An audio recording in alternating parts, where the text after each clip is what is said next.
Selamat datang di channel Apa Adanya Saja. Kita bertemu lagi. Salam merah putih, salam satu Indonesia.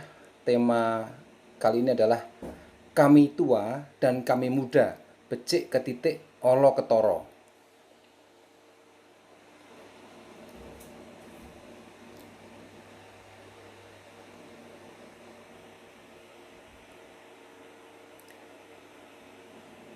Teman-teman di seluruh Indonesia tentu sudah mendengar adanya deklarasi kami, ya, yang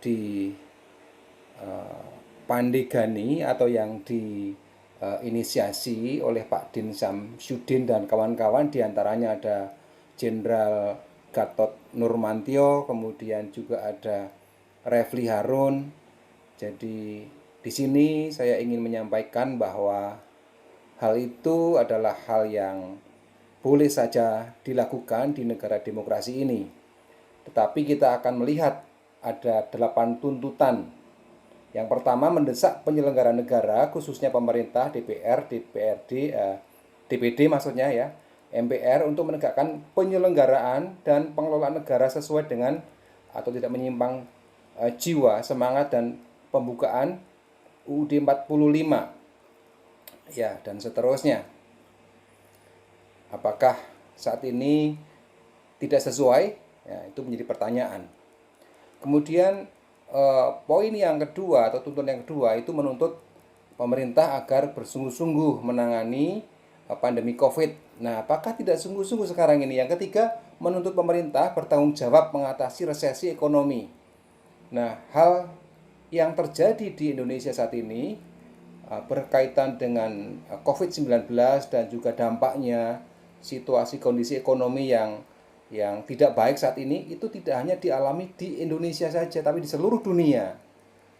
Jadi kalau menyalahkan pemerintah ini tentu tidak betul ya. Tuntutan yang keempat, menuntut penyelenggara negara, khususnya pemerintah dan DPR, memperbaiki praktik pembentukan hukum yang menyimpang. Benarkah ada yang menyimpang? Yang kelima, menuntut penyelenggaraan negara untuk menghentikan sistem dan praktik korupsi. Wah, ini mah dari dulu ya, kolusi dan nepotisme ini tentu sedang diperjuangkan juga saat ini. Kemudian tuntutan yang keenam, menuntut penyelenggara negara, khususnya pemerintah, DPR, DPD, dan MPR, untuk memberi peluang bangkitnya, tidak memberi peluang bangkitnya komunisme, ideologi anti Pancasila, separatisme. Ya, ini sudah dilakukan. Jadi bukan hal yang perlu disuarakan di sini gitu ya.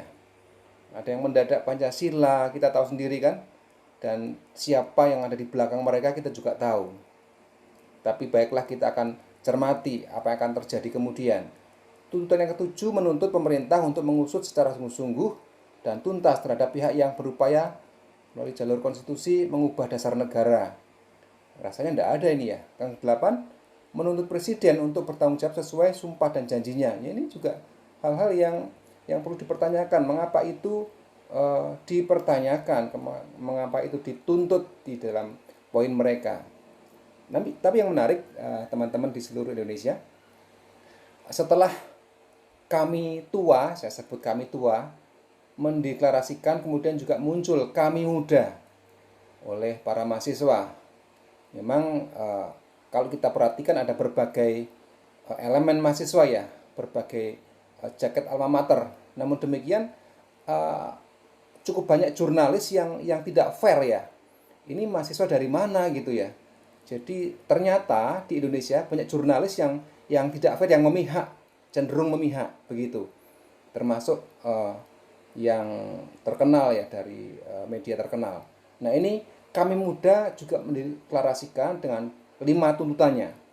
Yang pertama, kami menyatakan Indonesia ini keadaannya baik-baik saja. Nah, ini memang baik dalam tanda kutip tentunya ya. Indonesia tidak sedang dalam keadaan baik sih, karena situasi kondisi pandemi COVID ini dan dampaknya yang begitu luar biasa ya, dirasakan oleh seluruh elemen masyarakat, bahkan tidak hanya Indonesia tapi hampir seluruh dunia merasakannya. Yang keempat, ya, mengutuk keras kepada kelompok-kelompok yang mencoba memecah belah persatuan dan kesatuan bangsa. Setuju banget ini. Yang kelima, kami mendukung pemerintah untuk memperkuat Pancasila sebagai dasar ideologi bangsa. Nah, ini hal yang sama, tapi yang di kami tua ya, itu agak aneh juga dipertanyakan di sana, dituntut gitu ya. Agak aneh, nggak ada yang, justru pemerintah sekarang ini mempertahankan luar biasa Pancasila dan NKRI.